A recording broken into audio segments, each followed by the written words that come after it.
Yeah, because I meant to see him and tell him, you know, I talked to Sean. I didn't see him, so I caught you before. More questions. Some wire to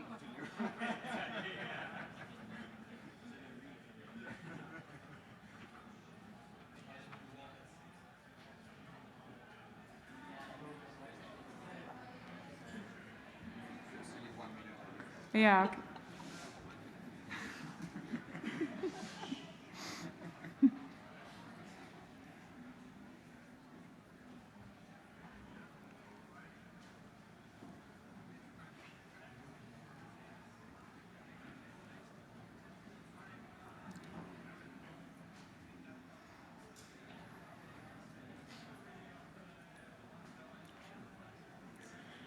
Okay, so welcome back to our last session of the RegSys COSI.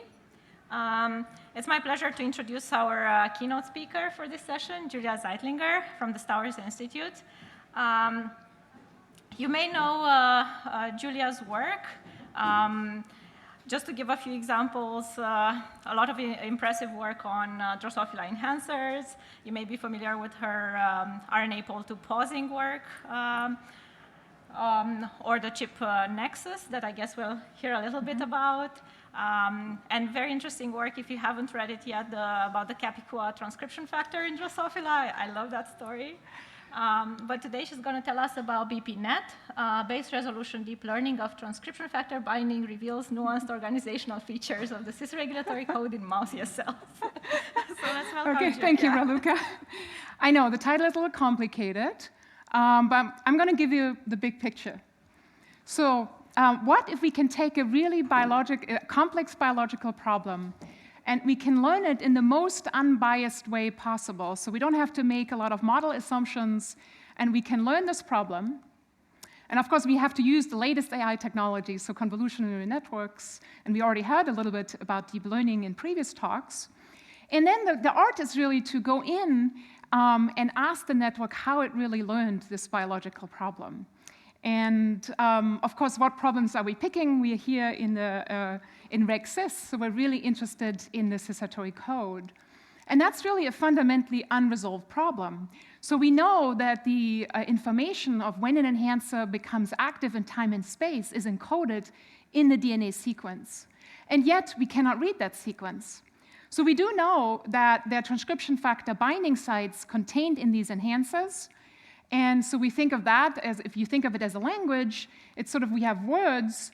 But then there's also something about the context of these words that we don't quite understand. So the arrangement of the words, or called syntax, is what's kind of elusive still in how enhancers work. So what are the rules? So we know from just sort of looking, or from a lot of extensive studies on individual enhancers, that we not only have motifs, so the combination of motifs obviously is important, but we also have spacing or orientation between motifs that seem to be important. But the problem is, even if you sort of look at one enhancer and you decide that, okay, proximity between these two motifs is important, now you go genome-wide, and you usually can't see that. And so it's unclear whether these rules are not general, or is it just that when we look genome-wide, we sort of lose the signal, because there's a lot of uncertainty that we have to make when we look genome-wide. So what we're focusing on here today is, rather than looking at an enhancer readout, which is a very complex process, is to ask, well, what if we can read the syntax already at the level of transcription factor binding? So the idea is, is the syntax, so the spacing between the motifs, read out at the level of transcription factor binding? And so we do know that's true to some extent, and we had a talk yesterday about that there are these sort of composite motifs where you see two motifs that have a very strict spacing, and that helps these proteins to bind together in a cooperative way, so they can form protein-protein interaction, and also they have this DNA allostery, so the whole complex is more stably bound than just these two motifs alone. And so that's usually what people are looking for when they're looking for syntax. So when you look genome-wide and you do motif analysis, you look, is there any preferential spacing in these motifs. But what's less clear is whether transcription factors also interact if they're a little bit further away, and there isn't really such strict spacing. So I call it sort of a soft preference for motif spacings. And that's a little bit less clear, but that's what we're going to look at today. So what do we need to really look at this problem?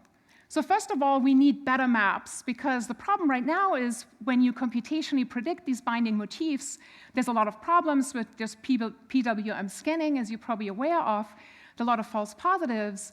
And even if you take ChIP-seq data into account, the resolution is not high enough that you can really say where the motif is or whether there's a motif there at all. So that alone, is not enough to give us precise maps. So we really need better maps. And as Raluca mentioned, so we have a high-resolution chip technology that we call chip Nexus that does that. It's actually a chip exo. You already heard a chip exo talk. So we're getting that chip exo resolution. And then the key is also to not just sort of look underneath peaks for motif, but really learn the footprints directly with the DNA sequence. And that really creates a lot more power in discovering kind of subtleties in these data. But second, we also want to understand how transcription factors cooperate with each other when you have multiple motifs. And this is really where the deep learning comes in, because the deep learning presumably can look at sequence in a larger context. And so if we can interrogate an learned model, we can hopefully derive rules of cooperativity for these transcription factors. And so just briefly, I'm not going to go into detail, the chip Nexus technology that we published a few years back, we have by now updated the protocol, streamlined it. It should be really simple, and it's available on our website if you're interested. The only really thing that you need to know is that it's a chip exo protocol, so it has a chip exo readout. We're using a 5' exonuclease that digests the DNA, and it stops where the protein is cross-linked to DNA. And so when we do a stranded library, we're basically sequencing at the stop ends. And once we map that to DNA, this is what we call a footprint. So it stops here on the positive strand on the left and on the negative strand on the right. And that's what we call a footprint. The footprint can look differently, but sort of it has this sort of left and right feature here.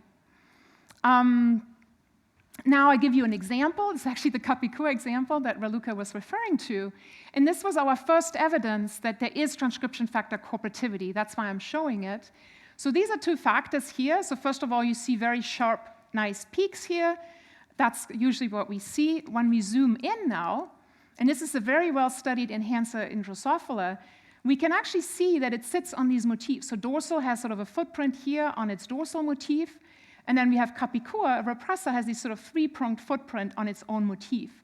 And you can see that there's also reads coming down sort of next to it, which could be indicative of a physical interaction, but we can't say that for sure, of course. But in this case, we're able to use genetics and test if we take dorsal away from the nucleus, and we can see that now Kapikua is no longer able to bind. It's actually relying on a low affinity motif, and so it does require dorsal for binding. So that's a definition of a cooperative interaction where one factor really requires another factor to bind. So to its own motif, it still requires another motif nearby for its binding.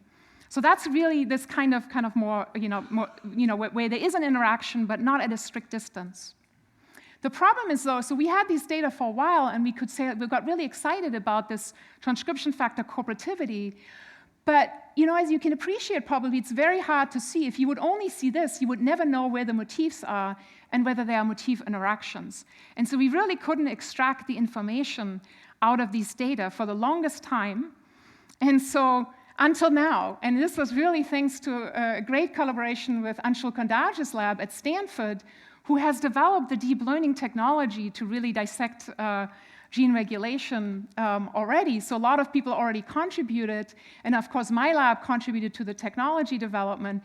And then it was really one very talented graduate student who's actually here in the audience, Ziga Afzek, who made this all possible to really connect our expertise in mechanism and technology with that of Anshul Kondage's lab. And he is actually in Julien Gagneur's lab here, and who's also here at the conference. And Avanti Srikumar, who has also been instrumental in some of these interpretation tools, is also here and is going to give a talk right after my talk. So this is really a great opportunity also to present this, of course, to a computational audience. And so here, this is the data that we used for this. We went to mammalian cells because it's a larger genome, and also, so we used the 4 pluripotency transcription factors, which are required to keep embryonic stem cells in their naive undifferentiated state. They're also used for reprogramming, and so therefore they have gained a lot of attention, and a lot of studies have been done on this. And so this really helps us to interpret our data to see what we're finding is really consistent with what people have found previously. So it's been very nice. And when we look at, this is just an example, we did our chip Nexus data. We see very nice footprints. So OCT4, one of the factors, so this is in comparison now to ChIP-seq, and you can see on the OCT-SOX motif, that's a main sort of like a double motif between OCT4 and SOX2, and we see a nice sharp peak, whereas ChIP-seq really has a broad peak. And now if we take SOX2, where OCT4 shouldn't really bind, we actually see a reduction, whereas ChIP-seq still shows more signals. So we're not having only increased resolution, but also increased specificity in our chip Nexus data, and that's what we have seen previously. Okay, so now we want to really learn these data at base pair resolution, and this has been really instrumental. So Ziga built this neural network to do exactly that. So what's really important is that we're giving the network just sequence, about 100,000 sequences of 1 KB, and the network then scans across these sequences to find motifs, but because it learns it in a larger context, it will also learn to detect motif combinations at the end, and it has a last layer where it generates the footprints of the chip Nexus data. And we're learning all 4 transcription factors simultaneously to increase our chance of detecting these cooperative interactions. And amazingly, it worked really well. So we're predicting here these chip Nexus profile at base resolution. So this is what observed, the chip Nexus data for all of these factors, and then this is what's predicted. So this is a known enhancer. And you can see it's pretty good, actually. I mean, it's not perfect, but it's really quite good. And so to validate this, Ziga looked at where the summits actually are systematically. And if you look at the AOPSC, you can see that we're doing really quite well. We're actually at the level of replicate experiments, which is pretty amazing. Of course, replicate experiments, once you get down the read counts, it gets noisy. So it's understandable that BPNet actually does quite well. And so in terms of looking at the architecture, it seems like we do require a lot of layers, which makes sense. So we seem to learn something fairly complicated, especially for nanog. Okay, so now so how do we extract the information out of that, right? Right now we just have a model that learned a very complicated problem, but now we need to actually understand what it learned. And so this is what's shown here. So we have the predicted, so I'm going to just walk you through the pipeline. So there are actually a couple of steps to retrieve the information out of that. So we have the predicted tracks, and so now we can go through the network, just like Stein-Ertz actually also demonstrated, to find out which of the base pairs were important for these predictions. And that's called an interpretation called deep lift that was developed by Anshul's lab. And you can already appreciate, idea of base pairs that you see actually motifs appearing. And this is a known OCT-SOX motif that's appearing here, so that's very nice, and that's where you see the peaks. But we also see additional peaks here. For example, here, this looks like a nanog motif, which is interesting because nanog is the one factor where the DNA binding specificity was not known.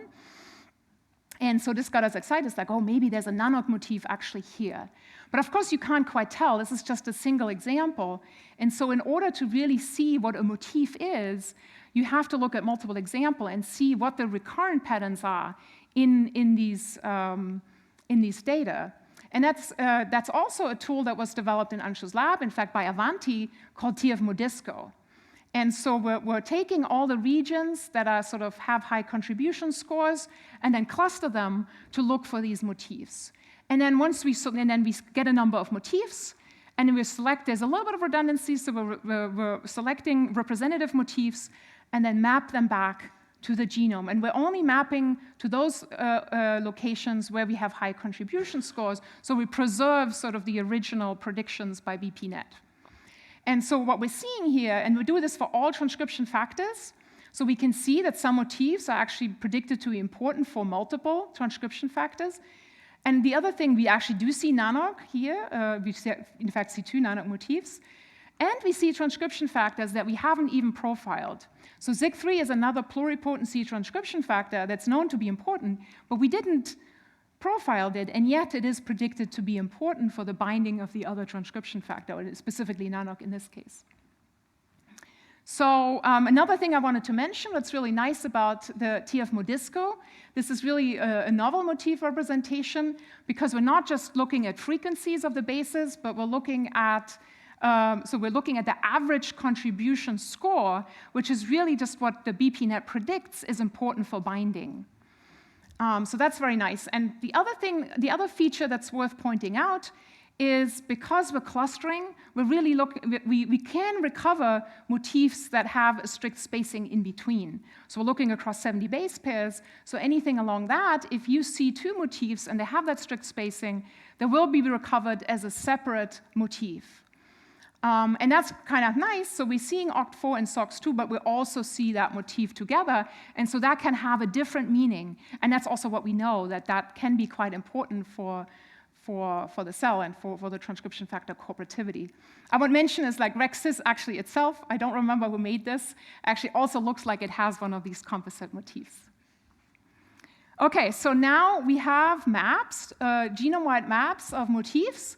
So these are the 11 motifs that we selected, and these are the number of motifs we got. And so I hope you can appreciate when we look at all the regions that we really see the majority of cases multiple motifs. So we really can now look at spacing between the motifs. Now, if you're skeptical, you might still wonder, is that really better than PWM scanning? And so we did that test. So the assumption is, of course, because BPNet looks across a 1 KB window, that it should be better. You know, it's taking the sequence context into account. It makes predictions, and then we have a CWM. Yeah, it's a different, but we're really kind of, because this goes into the motif mappings, it really takes more sequences into account than the classical PWM scanning, which really just looks locally for a motif.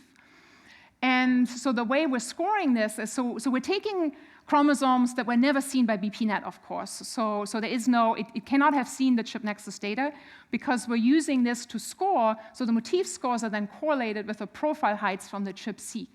And as you can hopefully appreciate, the BPNet really does a lot better in CWM scanning compared to PWMs. And we can even use like CheckSmix, which was trained on the chip Nexus data, and use those PWMs, and we still see a similar result. So that suggests that we really are capturing a larger sequence context, and therefore our motifs mappings are better, so they reflect what we detect in vivo with chip Nexus. Okay, so now what are the results? So one of the things that we noticed immediately was that we got lots of transposable elements. So this is just a frequency matrix, and you can appreciate there are many, many, many motifs. But if we look closely, so this is the frequency matrix, but if you remember the contribution, the CWM really highlights where the transcription factor binds, what's predictive for transcription factor binding. And you can see that really there are binding site for transcription factors in these, and so we also validated it is the majority falls into repeat elements in the genome as annotated. So these really are transposable elements. And so what this suggests is that they have very strict spacing between their binding sites. They come in with multiple binding sites, because if you look at mutation rates numbers, and we look at the ones with the least mutation, which are presumably the youngest, we can see that binding is already present. So that means that transposable elements presumably often come in with multiple transcription factor binding sites. And so therefore, we see very strict motif spacing between these transcription factors that are bound there. And of course, that's really confounding any kind of syntax analysis. So we're glad to see this. So we obviously have to take care of that, because this is because a transposomer and spread in the genome. So it's not it wasn't evolutionarily selected to have a functional constraint, as we normally assume an enhancer has. So this is really a different mechanism and doesn't count as a motif syntax here. Okay, so what are the motifs we found? I can't go in a lot of details, but they made a lot of sense. So we did discover the known motifs, like the OCT-SOX motif, SOX2, for example, in KLF4. But we also saw novel motifs like the NANOC. We actually see 2 motifs. And the way we can tell they're directly bound is because they have very sharp profiles. So if we look at the average chip nexus profile, we can see that, when it's sharp, that means it's directly bound. And NANOC here has a very sharp profile over these motifs, or KLF4 here. But on top of that, we see additional information. We also see motifs that are not directly bound, like the ZIG3 that I mentioned. And this motif, for the longest time, we couldn't quite figure out what it was, but it's actually a motif for pole 3 transcription. And it all makes sense, but I don't have time to talk about it.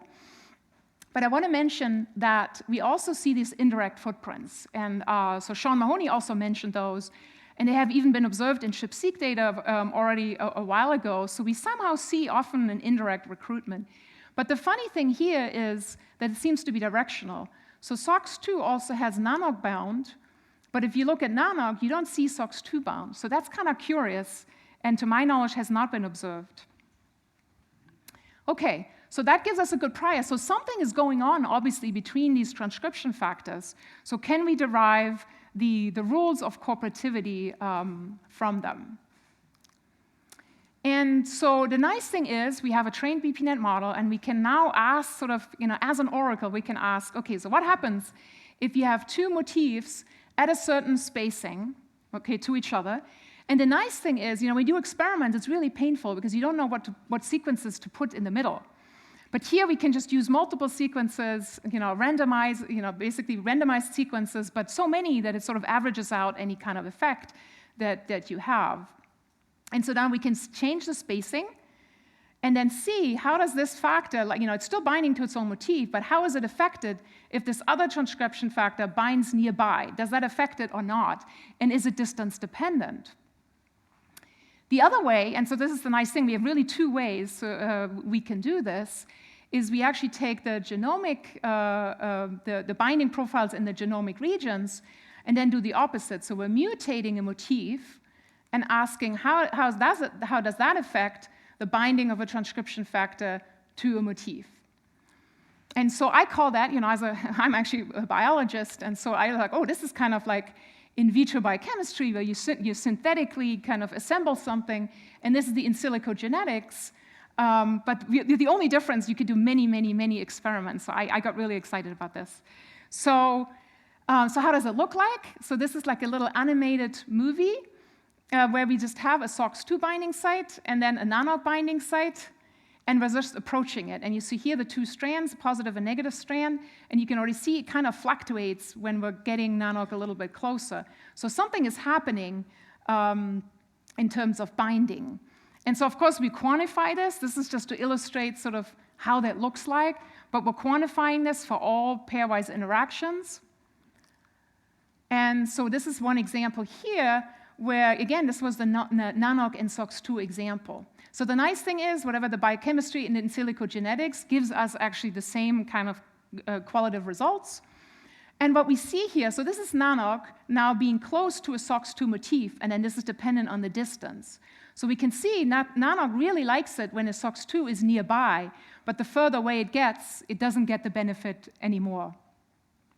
And while NANOC profits really highly, SOX2 doesn't seem to care that much. So the binding doesn't change much whether the NANOC motif is nearby, right? So that's, of course, very reminiscent of the indirect footprints that we saw, which suggests that there is actually directional cooperativity going on.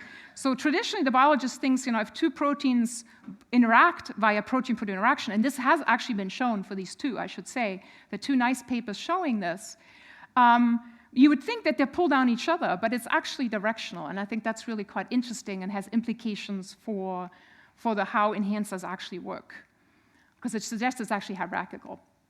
The other thing we observed that's also really nice and consistent with the literature is we see something more of a longer range interactions. So here again, it's directional. So SOX2 really cares whether the OCT-SOX motif is nearby, so its binding is increased. And even at longer distances, and this is really nucleosome distance, 150 base pairs nucleosome distance, And you still see enhanced binding quite far away, and it doesn't decay that rapidly as you see here.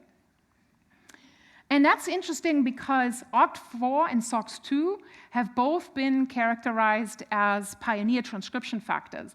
And in fact, we see that the combination of the two has the strongest pioneering activity. Because if you think of it, that's exactly what a pioneer factor is supposed to do. A pioneer factor is supposed to come in, do something to the nucleosome so that the other transcription factor can now bind. It makes it accessible. That's what you would have seen.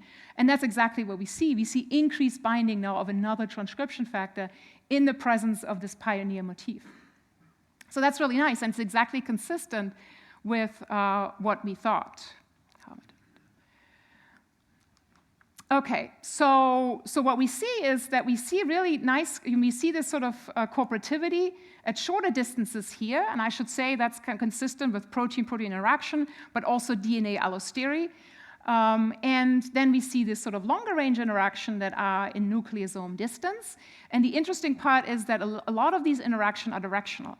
So they don't necessarily, the factors don't necessarily enhance each other, but one factor really helps the other bind. Now, let's revisit. So now we can also look at the motif spacings. So before we haven't done that because it's very hard to interpret, but now we can look at this. And so we're binning it according to 4 different bin spacings. And what we can see here that if you look at short distance, you can certainly see that NaNoC and NaNoC and NaNoC and SOX2, they are preferentially spaced that way. So this is significance over randomized positions. And so they are preferentially close to each other for sure. Whereas if you look at longer range distances, you can still see that OCT-SOX and NaNoC are enriched, but not so much other interactions. And if you go further away, which is nucleosome distance, in fact, you don't see any enrichment anymore, which I think is really interesting. So we do actually see that there is sort of syntax in a way, there are preferential motif spacing. And from what we know, they are consistent with some of the mechanisms that we saw. So NaNoC really does like to interact at short distance, and OCT-SOX has a little bit more of a longer range effect.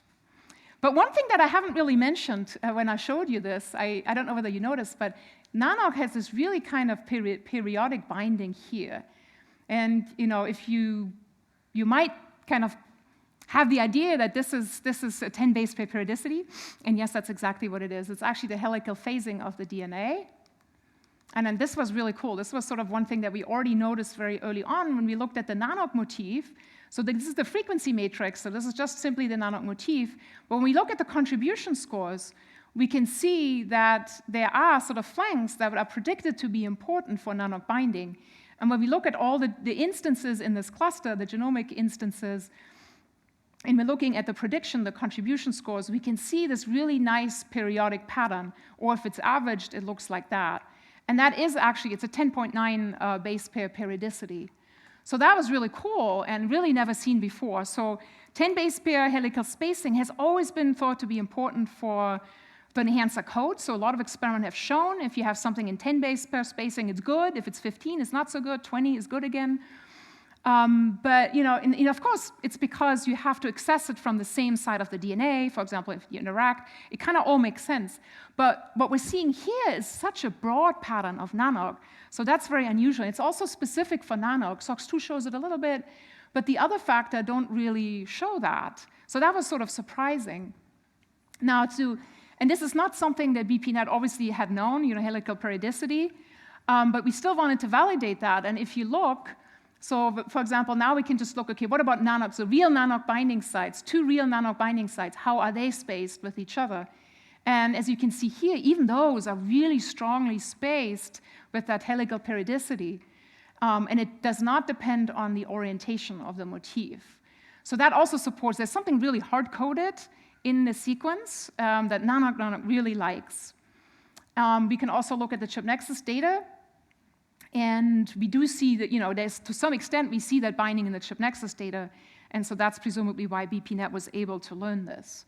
So what does this really mean? Well, the simplest explanation is that NaNoC simply binds a nucleosome. So basically, when the DNA is wrapped around the nucleosome, it's really only accessible from the solvent side, from the outside.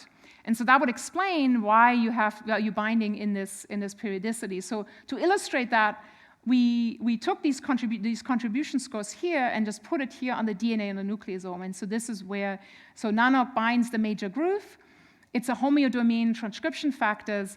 And in support of that, Jussi Taipale's lab has shown that a lot of homeodomain transcription factors preferentially bind in a periodic fashion on a nucleosome in vitro. So that's why we think that's a very likely model that NaNOG binds to nucleosomes, and that's what we're seeing. Now, so could you have seen this? So this is obviously a very strong signature here. Could we have seen this with any other method? And well, sort of not really. So this was our motifs. If we're taking a classical PWM scanning, we don't really see the helical phasing. Use ChexMix is, of course, much better than PW scanning, and you start to see that a little bit, in fact, but ChexMix is not very good in terms of resolution, so very close motifs it has trouble with, and so it is missing a lot of the closely spaced motifs. So our method really does very well with this, and I think it does show the power of the technique. So the conclusions, we believe we have a very powerful modeling paradigm to model genomics data. So of course, the key is to really interpret a deep learning model, also to really learn it at base pair resolution to take advantage of the power that we have in the data. And so we also applied it actually even to ChIP-seq data, and it works even there, even though the resolution is not as high, but it still improves the motif discovery. And then the second, I was very glad to see we're actually seeing now a little bit of the syntax of the combinatorial code. We can see how transcription factors do interact with each other, and that the motifs that we find, they do have that sort of spacing that supports that. And then surprisingly, we also saw this 10 base pair periodicity, really quite specific for one transcription factors. And so I do have 2 more minutes. So how does it compare to previous models of enhancer function? Actually, it does really quite well because I see elements of all of them, and it's kind of a nice combination. Previous models have been very contradictory, and people have been kind of arguing, but actually it kind of makes sense. So the classical model is the enhancer zone model. You see lots of proteins binding, presumably in physical proximity with each other. There's also 10 base pair phasing. So we have a little bit of that. There is this sort of 10 base pair phasing of NaNOG. And even though this has been overinterpreted as being very strict and very strong protein-protein interactions, but if you look at the original paper, it's actually not that strict. And so there could be looser protein-protein interaction at play, which is also consistent with what we see. On the other hand, people always call the billboard model, where you just have, it doesn't matter where the spacing is, it's just the motifs themselves, and it's very flexible. And in a way, that's not entirely true, but we do see a lot of flexibility. The spacing really is just preferential. There isn't really such a strict grammar. So in that sense, it's also correct. We also have the TF collective model, which is a little bit in between. And I think what that emphasizes is sort of this indirect binding. And certainly we do see that. But this model does not says that there's a syntax. And we certainly see that. In fact, we think that some of the indirect recruitment does drive the transcription factor cooperativity. Then the more recent models have been put forward is the pioneer factor model, where you really need one factor binding first in order to make the region accessible. And we certainly see that. The OCT-SOX motif seem to be playing exactly that role. But in contrast to this, this always seems like there's just one factor and that's it. So we do see this sort of directional cooperativity beyond the pioneer motif. So we think that sort of hierarchical model continues. And that's kind of a little bit more consistent with another model where you have multiple transcription factor competing out the nucleosomes. And so that kind of fits nicely that, it's not just one. It really is a combination and probably a hierarchical process by which the nucleosome is removed. And so that was really it. I think I'm on time. So this is my lab contributing to this. So a lot of experimentalists, and also Melanie, the computational person in the lab, who helped a lot. But really, this was only possible, Ziga, who's here, and Julien Gagneux, and then, of course, Anshul's lab, and Avanti, who's going to talk next. And with this, I'll take questions.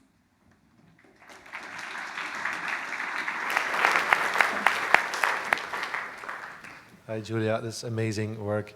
I was wondering whether this model or these results could be used to ask whether there are different rules, perhaps, when enhancers are doing different things, maybe in terms of function, right? So if you're close to genes which are highly activated, highly responsive, highly expressed, or which are acetylated or so on, have you looked at whether you could stratify the code vis-a-vis the function? Yes. Yeah, so what we have done, what Ziga has done, so he used a trained model to predict K27 acetylation, so marker for enhancer activity, or also Pol2, and we have some MPRA data. So we wanted to know whether the binding is actually helping predict enhancer activity. And it does actually to a certain degree. It's quite good. It's something like 0.38 or something like that. So it's not, it's not 100%, but it does show that the binding contributes to that. And compared to anything previously, it's actually really quite good. I don't know whether there were other aspects on your question. Also,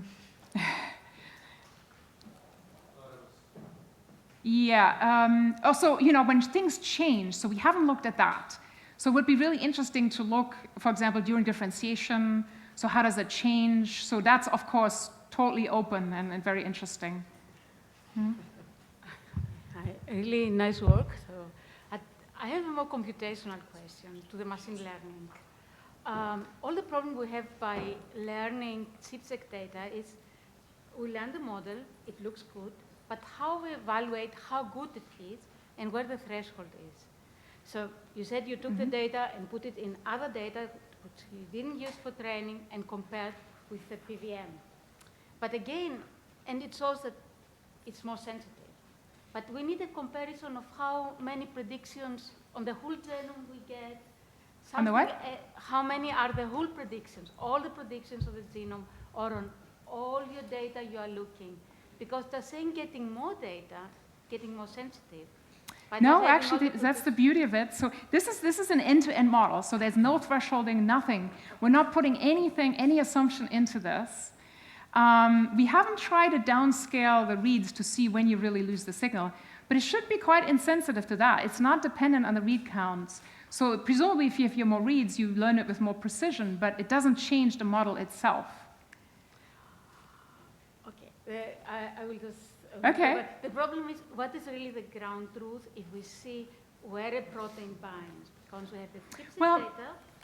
So that's how we validate it, is that we're predicting something just based on sequence, right? And so it's not taking the ChipNexus data into account. So we're actually using the ChipNexus data as validation here. And the reason is because there's really nothing better out there. You have to look in vivo in high resolution. And unfortunately, there's no other technique that can help you validate that. But the fact that we see so many things, we also look at known enhancers. We see exactly the right motifs. So everything that we see is totally consistent.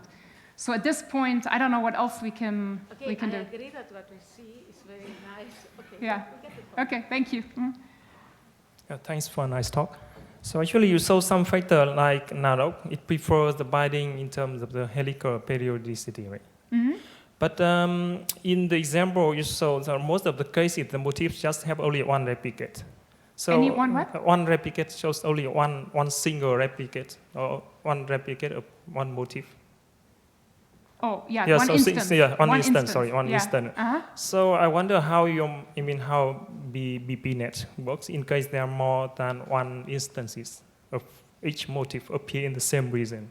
Yeah, that's the beauty of it, because it doesn't make any modeling assumption like it has to be that footprint. So it just learns it in the sequence context. And so can actually, we see cooperativity, we see a different profile if we have two nano motifs.